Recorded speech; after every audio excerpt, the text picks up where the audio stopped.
Halo semuanya, selamat datang di podcast Echoing ya, podcast sana sini ya namanya. Iya, posisi. Posisi Iya. podcast sana sini. Dan ini adalah video pertama kita. Dan tentu kita nggak berdua saja, kita ada bintang tamu. Sebelumnya perkenalkan dulu ya, saya sebagai host bisa dipanggil nama saya Pampang lah. Dan ada saya yang mau menemani Pampang. Nama saya Den. Nanggilan ya. Iya. Nah, kali ini bintang tamu kita adalah seorang komika ya. Komika ya? Seorang komika Seru seorang kayaknya. wah pasti seru dan Lucu. kan? Oh ya, Iya, gitu. gitu. Nah, ini dia kita sebut Bime. Terima kasih Selamat datang ke sini. sama-sama. Nah, boleh perkenalan dulu nggak adiknya sebelumnya Bime ini siapa sih? Ya, memang harus perkenalan karena belum terkenal. Sini juga mau pansos saya. Saya dong. Ya teman-teman, nama saya Dimet. Nama lengkap Dimet Nurjaman, tapi biasa dipanggil Dimet aja. Saya seorang komika dari Stand Up Indo Belajar Patroman, begitu. Ya begitu rasanya. Nah, gimana sih awal mula Ardimet ini mengenal dunia stand up sampai sekarang menjadi pelaku seorang komika gitu ah? Wah, agak panjang sih ceritanya ini. Tapi ceritanya bisa 7 hari. Setuju hari. Gak apa-apa ya. Boleh lah, silakan. Kalau mengenal stand up mah lumayan lama ya, karena saya tuh orangnya penyuka kesenian ya, terutama di bidang entertain itu kayak musik apa pokoknya semua seni yang ada di TV di YouTube saya suka biasanya. Nah, stand up ini pertama banget saya nonton tuh 2014 masih sekolah waktu itu. Saya suka gitu ke kesenian yang menurut saya dulu saya tahunya kalau ngelawak itu kan dulu tahunya tiba-tiba ada kesenian baru nih, bisa ketawa-ketawa nonton orang sendirian di panggung gitu. Ceramah bukan tapi kok lucu gitu. Ceramah bukan kok sendirian tapi kok lucu. Saya gitu, Pak, saya pengen nyoba. Cuman dari sejak pertama nonton itu 2014 itu ke menuju saya menjadi pelakunya itu panjang banget. Saya baru berani itu 2025 tahun ini baru mulai itu sebenarnya saya. Lama juga ya? Sangat lama ya. Penikmat, bener-bener penikmat aja gitu, bukan pelaku sendiri. Nah, tapi ada nggak sih komika favorit ini yang menjadi apa bisa dibilang inspirasi Ardimet buat berkarya di ranah stand up comedy ini? Kalau komika yang disuka mah banyak, cuman kalau yang menginspirasi pertama terjun, maksudnya pengen nih jadi komika itu gara-gara lihat Zawin di Suci 4. Yang mana Zawin itu dulu Suci 4, personanya itu sebagai seorang santri lulusan pesantren, terus dia menceritakan tentang kehidupan di masa di pesantrennya. Nah, relate karena saya dulu pas pertama nonton stand up itu, saya juga posisi lagi di pesantren gitu. Itu keren ya. Yang tadinya saya tahunya kalau santri itu ketika lulus cuma harus jadi ustad, harus bisa ngaji dan ceramah, ternyata boleh loh bisa dua-duanya gitu. Bisa ceramah sendiri nggak apa-apa, yang penting bisa ngelawak. Jadi gitu, keren juga. Itu ya, Zawin sih yang membuat saya akhirnya kayaknya saya bisa deh stand up gitu. Kayaknya deh. Tapi kalau misalkan Adimat ini ya, ini kan cukup lama ya, suka dari 2014 gitu. Tapi kok tiba-tiba dari sekian panjangnya waktu yang lama itu 2025 memutuskan aku mau jadi seorang stand up comedy gitu. Itu apa sih yang membuat Adimat akhirnya memutuskan untuk jadi seorang stand up comedy? Nah ini sebenarnya kalau pengen jadinya mau dari sejak pertama nonton juga pengen. Iya. Cuman tidak ada keberanian dan merasa awalnya apa ada nggak sih di Banjar itu komunitas stand up Indo itu ada nggak di Banjar awalnya dulu gitu. Kalau ke Ciamis kan jauh, males. Terus selain itu juga nggak berani sampai akhirnya di Banjar itu tercium lah ada komunitas yang baru bangkit lagi setelah adanya lomba di KPU ya. Betul. Saya juga diajak waktu itu untuk ikutan lomba, diajak tapi saya belum pernah ikutan stand up dan nggak bisa juga gitu. Akhirnya saya menunda untuk ikutan. Cuman ada satu fase di hidup saya yang akhirnya membuat saya pengen banget bercerita di atas panggung gitu. Dan Apa tuh? dan aduh berat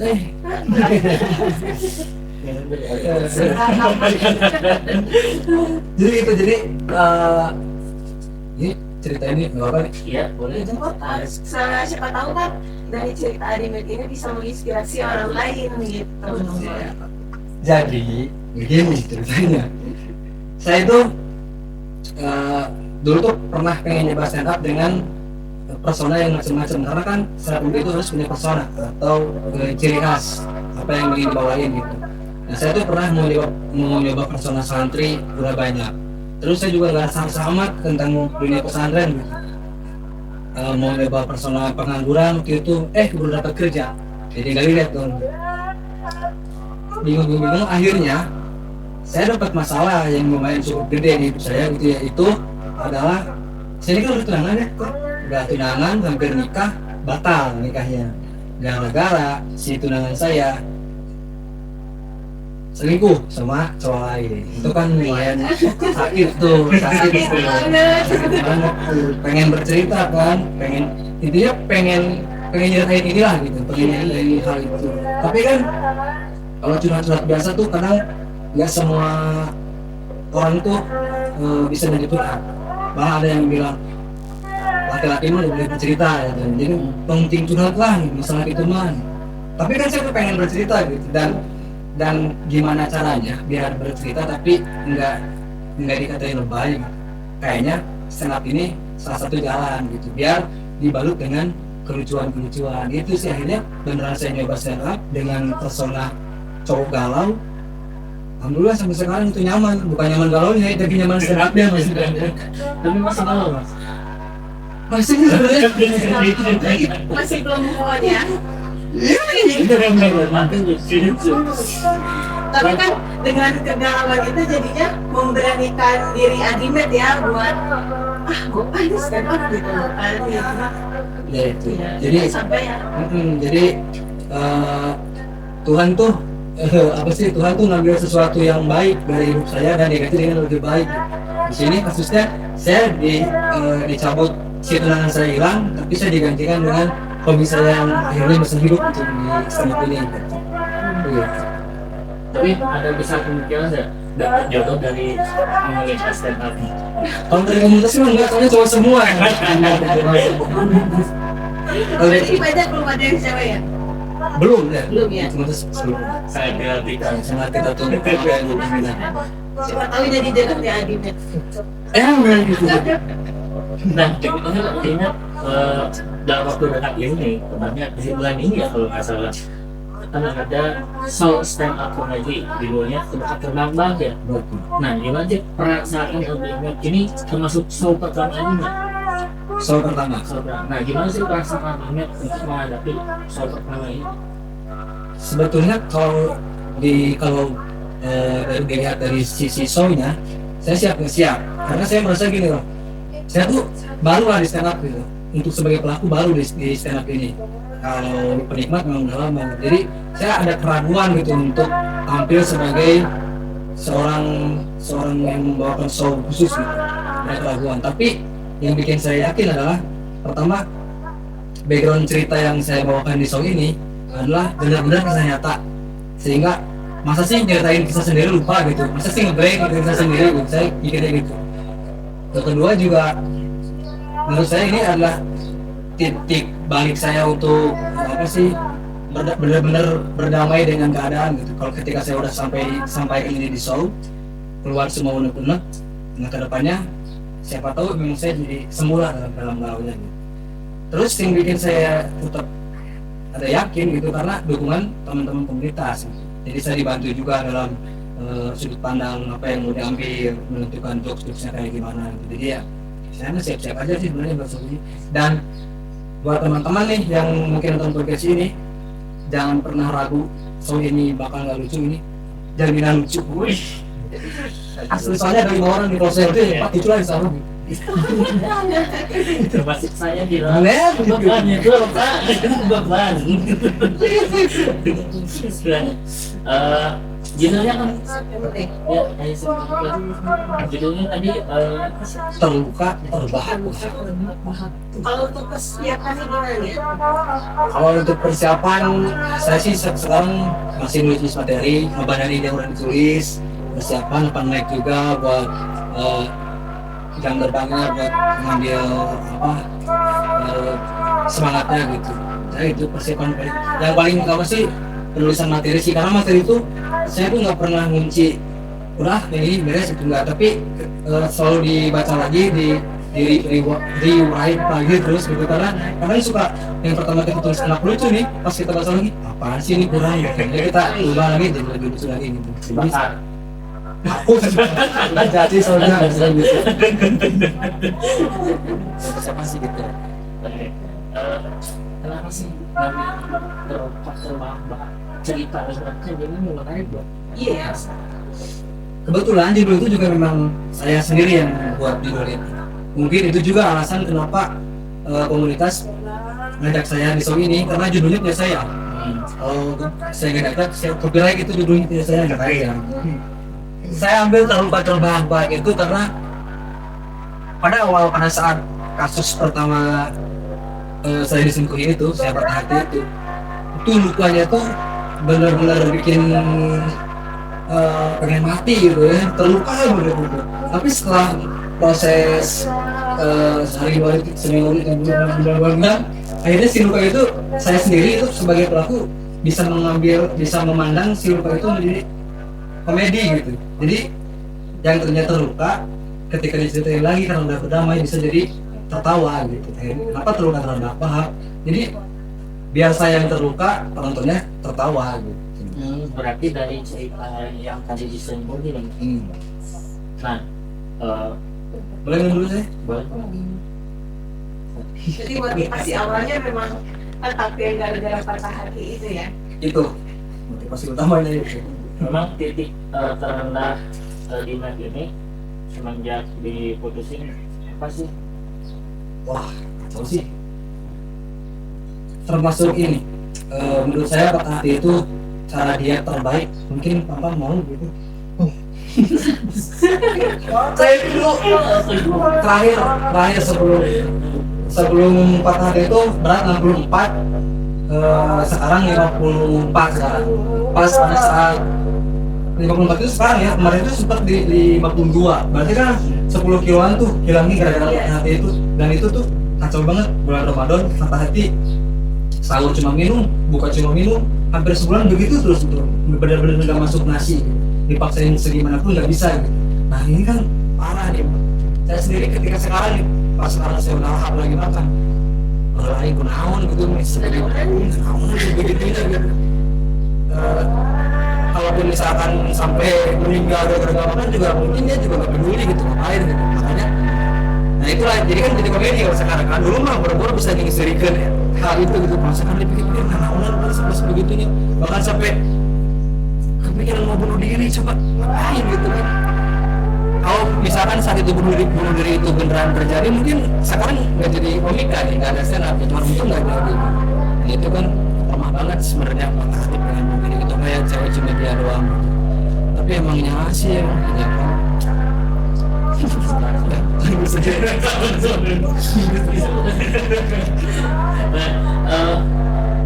Memang kenapa sih gitu si cewek bisa sampai sini sampai padahal laki-lakinya kalau dilihat-lihat Ganteng. ya Terima kasih. baik Baik, ya lucu juga.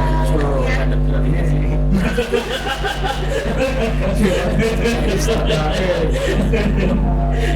Nah, kenapa sih si cewek bisa sampai sini?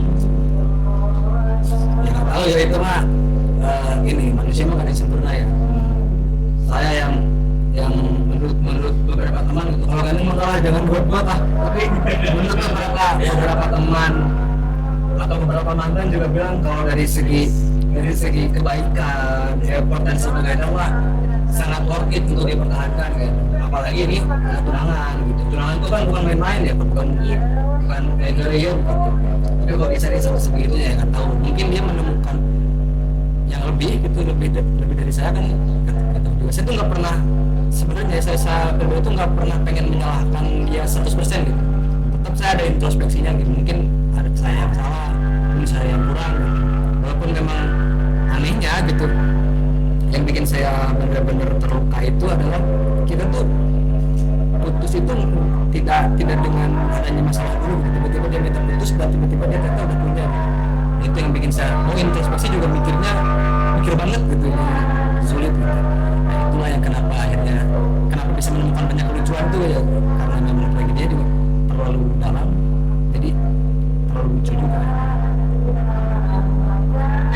Ini kan stand up comedy ini bisa dikatakan sebagai salah satu obatnya lah ya, obatnya Adimet gitu kan, untuk mengobati luka itu gitu kan. Nah, gimana sih respon orang-orang di sekitar Adimet pas tahu, wah Adimet keren nih katanya bisa move on dari kegalauannya dengan stand up gitu, atau misalkan ada respon yang lain dari orang-orang di sekitar Adimet? Kebanyakan sih sebenarnya kebanyakan teman-teman nggak kaget dengan aku bisa stand up gitu. Karena memang ya kalau di tongkrongan tuh bisa dibilang badut tongkrongan, emang suka ngelawak orangnya gitu, dan emang suka cerewet, suka ngobrol, nggak kaget. Cuman yang mereka kaget tuh yang tadinya bener-bener terpuruk banget nih, si yang biasanya kan saya tuh tukang bercanda, tukang tongkrongan, tiba-tiba diam jalan keluar rumah drop banget, terus tiba-tiba ketika langsung bangkit banget, ada di panggung gitu ceritainnya. Nah teman-teman tuh kebanyakan kagetnya gitu, mana langsung kena panggung sih gitu wanian. Dan emang alhamdulillahnya pas pertama kali mereka lihat tuh di kompetisi lucu gitu, jadi kemana wani sih melakukan hal eta anu bener-bener menyakitkan, tapi kemudian dijadiin kelucuan gitu. Reaksinya mah gitu doang sih paling kaget. Kalau dari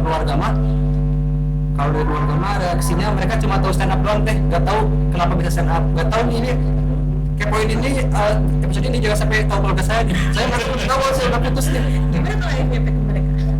Ini sudah saatnya mereka tahu buat kepoin. Luar biasa ya ceritanya ya. Kalau orang tua saya lihat konten ini paling saya bilang itu settingan, kepoin pengen FYP gitu. Cerita. Bisa. Tapi dulu juga pas kompetisi kan di sharing sama kepoin ya, saya tuh berharap banget ditonton sama mantan saya sebenarnya. Bukan teman-teman berkeluarga, tapi saya pengen si mantan tuh ngeliat saya ada di kompetisi dan bawain hal itu. Tapi ternyata secanggih dan sejernih apapun broadcast dari kepoin, bisa tembus ke hati yang sudah mencintai pria lain. Dalam banget. Nah, kalau misalkan nih mantan Adimet sekarang ada kata-kata. Sebelum di box sih anu. Kan kemarin tadi belum. Oh ya. Iya, Aduh, saya apa ya? Tapi kalau misalnya dia nonton podcast ini ya, saya tuh cuma berharap banget kamu nonton sama aku ya nanti. Karena di situ aku akan mengungkapkan semua perasaan aku. Kenapa perasaan aku pas kamu tinggalin, akan aku ungkapin semua di situ, dan gimana perasaan kamu akan aku ungkapin juga di situ. biasa ya. Kapan shownya? Tanggal 26 September di gedung perpustakaan Gajah. Biar ingat-ingat semua sama mantan. Oh iya, satu kan? Dan barangkali dari penonton kita ada yang sama kasusnya kayak Adimet, solusinya gimana? Sebenarnya kalau buat misalkan ya, kalau dari kemarin buat bukan, kalau menurut saya bukan itu harus dipelajari juga. Kalau saya pribadi juga mau bilang bukan, nggak tahu juga nih, kadang suka kangen, kadang suka ingat. Mau dibilang masih cinta juga, kadang suka benci, ingat kasusnya, saya nggak tahu. Jadi yang harus banget diterima biar bisa kayak saya. Soalnya gini, patah hati itu dulu saya kalau ngeliat ada kasus orang bunuh diri gara-gara patah hati, saya tuh suka ngecek. Bisa lemah bisa gitu, kayak di dunia itu cuma ada dia doang.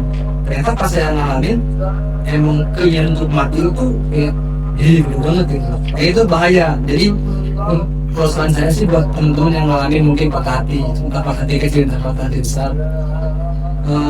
Bednya gimana tuh? Ada lagi kalau patah hati kecil itu anaknya masih kecil. Anak SMP patah hati nggak usah sosok bunuh diri, ngapain gitu, aja gitu. Aku mau ngomong diri di podcast lulus gitu. Americano juga mati ya. Jadi berdamai aja gitu. Saya juga nggak tahu bakal bisa ketawa lagi setelah kasus itu, tapi ternyata sekarang selain saya yang ketawa, saya juga bisa bikin orang lain ketawa kan. Ternyata bisa begitu. Jadi waktu itu akan menyembuhkan sendiri gitu. Jadi kalau pengen sembuh ya jangan dipaksain juga. Kalau misalkan kamu lagi sedih pengen nangis, ya nangis aja sepuas-puasnya gitu. Kalau kamu menikmati luka itu, ya nikmati aja lukanya sampai muak sendiri gitu. Karena apapun yang kalau kita udah muak pun bosan gitu, misalnya gerohar lah, bosan pasti kita sembuh sendiri gitu. Yang penting mah tetap jaga kewarasan dan jangan menyendiri gitu. Soalnya bahaya kalau sendiri nih, apapun bisa dilakuin gitu. Kalau saya juga kalau kemana-mana sendiri tuh pas waktu berhenti ya kadang tuh bukannya pengen berhenti malah pengen apa belum selesai dan ternyata gitu. Tapi jadi kita nunggu. Maka ini apa harus selalu bersama Tuhan atau siapapun lah, bukan cuma dia doang gitu yang bisa nemenin kamu. Pokoknya buat semua teman-teman yang mungkin mengalami masalah, hal pertama yang paling harus dilakukan adalah nonton show ini gitu kan. Itu semua pasti bisa. Nah, tadi kan ya. Nah itu selingkuhnya sama yang suka selingkuh. Ah iya. Iya. Kacau. Kayak diingetin kan? Ya, apa kali ya di ini aja, dibuatin aja, ceritain aja. Dia tuh sebenarnya serius. Wah, lanjut. Sama pelaku seni juga, cuman beda platform aja. Kalau saya kan seninya lebih, kalau sekarang lu di komedi gitu. Kalau dia itu, oh ini informasi dulu nih biar nyambung. Jadi si mantan saya ini adalah seorang vokalis band yang mungkin kalau saya sebutin di sini penonton pasti tahu lah siapa orangnya dan atau yang mana bandnya gitu, tahu terkenal juga dia. Nah sekarang pasangan dia yang sekarang itu, saya nggak mau bilang dia selingkuhan ya karena mereka udah resmi gitu, bukan selingkuhan lagi, tapi bakal selingkuh kayak. Dia kan rekan sebandnya yang mana saya juga kenal gitu ya, kita temen lah. Karena pas sebelum start up juga saya juga sama anak band juga, saya itu anak band gitu. Cuman memang hari ini ada sebelum putus ini saya tuh cuma nganter dia doang, nganter latihan, nganter manggung, tapi saya paling manggung lagu dan saya udah nggak aktif gitu. Dulu mah aktif saya juga sama. Jadi ini circle-nya di circle musik gitu. Makanya sekarang saya udah kalah musisi belajar. Wow. Feedback. Isolasi. Baiklah. Nah, kalau boleh tahu yang selingkuh itu posisinya apa? Jika bisa.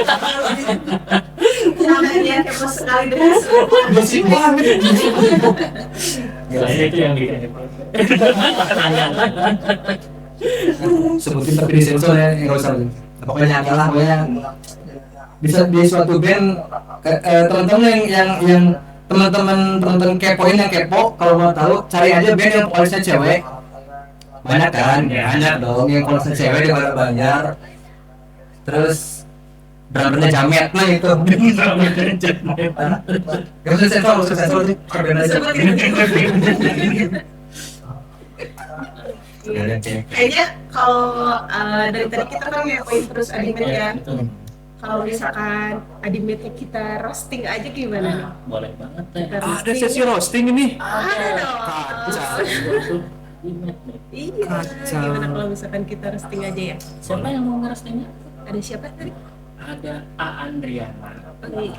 Keplas dulu buat Andriana. Yuk kita langsung saja para pemirsa ya, para penonton.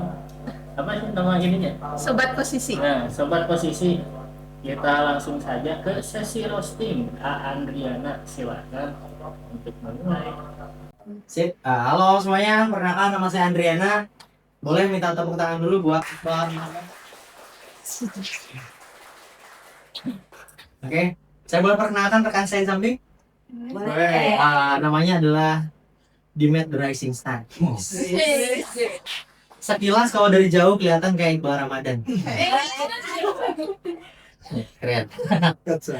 Nah, buat yang belum tahu, Dimet ini tadi memperkenalkan diri Dimet Nurjaman ya, benar ya? Padahal itu bohong teman-teman. Nama aslinya Dedek Nurjamet. Jadi sebelumnya saya kaget, kenapa yang di roasting harus Dimet gitu? Maksudnya yang lain tuh biasanya kalau yang di roasting kayak artis, kemudian aktor, kemudian pejabat, ya. Nah, kenapa harus seorang Dimet? Terkenal apa sih Dimet ini gitu maksudnya ya? Sampai-sampai harus mengenalkan Dimet lebih jauh gitu. Faktanya yang mungkin orang nggak tahu gini, kalau roasting tuh makin terkenal orangnya, faktanya tahu, jadi konteks lucunya jelas. Kalau Dimet kan apa yang harus kita tertawakan? Kegagalannya dalam asmara. Nah, contoh ya. Jadi saya bingung gitu. Tapi nggak apa-apa, Met, di roasting sedikit. Siap. Aman ya. Buat yang belum tahu, Dimet ini komedian di Stand Up Indo Banjar Patroman ya. Jadi kenapa disebut The Rising Star? Karena dia tuh stand up belum genap setahun, bener ya? Betul. Tapi dia udah diundang podcast ke sana sini itu kan. Banyak podcast yang udah ngundang Dimet. Terus juga selain diundang podcast, akhir bulan mau bikin show, tinggal satu yang kurang. Kapan ketangkap, Met? Biar lebih lengkap prestasinya gitu. Atau mungkin ada yang lebih pasti, ya. Dukunnya kuat emang. Info dukun di mana, Met? Nggak tahu. Oke. Dimet ini komika dengan persona percintaan. Karena memang tadi backstory-nya juga tebalnya di kegagalannya ya dalam percintaan. Tadi dia juga bilang kalau dia tuh gagal karena ditikung sama anak band. Dan anak bandnya drummer. Sejak saat itu, Dimet selalu bilang musik haram, musik haram, musik haram. Jadi bukan karena musiknya haram, tapi emang karena benci. Tapi dia belakangan ini latihan drum. Dia nggak ulang lagi katanya. Oke. Sejak saat itu semua yang ada di kehidupan Dimet jauh dari unsur musik, teman-teman. Ya buktinya apa? Dulu kalau teman-teman cek ya kepo di Instagramnya Dimet tuh vokalis nih. Wih, pas saya lihat emang keren, pakai baju hitam, rambut gondrong, sekilas mirip dari Inon. Tahu gak dari Inon? Nah, sebenarnya mirip tapi emang namanya sama-sama Dede, ya kan? Ya. Cuman bedanya kalau Dede Inon tuh puncak rantai makanan, kalau Dimet puncak rantai kegagalan. Ya, udah gagal nikah, gagal jadi musisi. Semoga mudah-mudahan nanti show-nya nggak gagal ya. Amin. Jangan lupa, maksudnya kalau misalkan si Dede Inon kan terkenal dengan tagline-nya yang harumnyo gitu ya. Nah, kalau Dimet terkenal dengan tagline-nya gagalnya. Tapi nggak apa-apa. Sekarang kan sukses. Ya, Amin. amin. Tapi satu yang saya salut dari Dimet nih, kalau misalnya teman-teman pernah lihat perform, dia tuh selalu pas berdamai dengan masalahnya di belakang gitu ya. Padahal tuh hatinya rapuh, hina, dekil, jijik. Bahkan kata-kata Dimet ini bisa digantikan untuk ungkapan yang lebih apa ya? Kata ganti untuk umpatan. Misalkan teman-teman, jangan pegang anjing, najis gitu kan ya. Kalau dulu, sekarang beda. Jangan pegang anjing, nanti Dimet. Coba yang Dimet. Maksudnya gini, tapi Dimet tuh selalu bilang, saya kuat. Saya stand up tuh hanya untuk topeng gitu. Maksudnya saya tuh kuat, nggak serapuh itu. Tapi dia lupa mungkin ya, kalau misalkan orang-orang seperti itu adalah ciri-ciri orang munafik. Dan seburuk-buruknya tempat orang munafik adalah neraka paling bawah, Met. Kebayang nggak teman-teman? Kalau misalkan nanti tampilannya adalah Dimet lebih gosong dari ini, lebih kering, baunya smoky, orang nggak bisa ngebedain mana Dimet, mana kerak liwat. Terima kasih sayangnya. Wah, luar biasa sekali ya postingan dari Andri ini. Gimana perasaan Dimet setelah di roasting? Kacau. Senior sendiri. Itu dia, maksudnya saya nggak bisa marah lagi. Mau ngelawan mentor saya gitu. Kacau. Bacot ya? takut banget deh hukum. Berarti dimarahin bapak gitu, mau ngelawan juga saya ditampar lebih keras udah. Iya betul. Ampun Coach Andri, ampun iya. Gimana? Udah cukup puas untuk di roasting apa pengen lagi? Doang saya terusing sama kehidupan juga udah banyak ini, tambah lagi komik kacau Coach Andri ini ya. Oke, terima kasih ya Dimet telah datang ke podcast Posisi, Kak. Tapi sebelumnya barangkali ada yang mau disampaikan nih sama Adimet soal apa tadi show-nya atau ada hal-hal lagi. Nah ini mau disampaikan sebelum kita tutup nih ya. Ya. Promosi. Ya, paling buat teman-teman sobat posisi ya. Iya. Buat sobat posisi yang penasaran dengan kisah lebih lengkapnya lagi tentang yang barusan digosip-gosip di sini, nanti akan saya spill di show Terluka Terbahak-bahak bareng 4 komika lainnya yang pasti lucu banget. Ada Egit, ada Pampam, ada Anggi, ada juga Rizky. Itu dijamin lucu. Tiketnya murah banget, cuma Rp15.000 aja. Kenapa murah? Karena yang mahal itu adalah harga sebuah kejujuran yang aku berikan dan kau balas pengkhianatan. Berarti di soalnya 3.000 per komika ya? 3.000 per komika, betul ya. Es teh desa doang. Murah banget, belum sewa gedung. Udah ikhlas aja gitu mah. Oke, sebelum terima kasih ya Dimet telah datang ke podcast sana sini ya, ke Posisi. Dan ya buat para penonton, sampai jumpa di episode selanjutnya.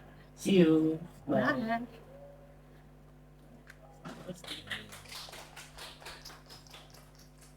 Bye.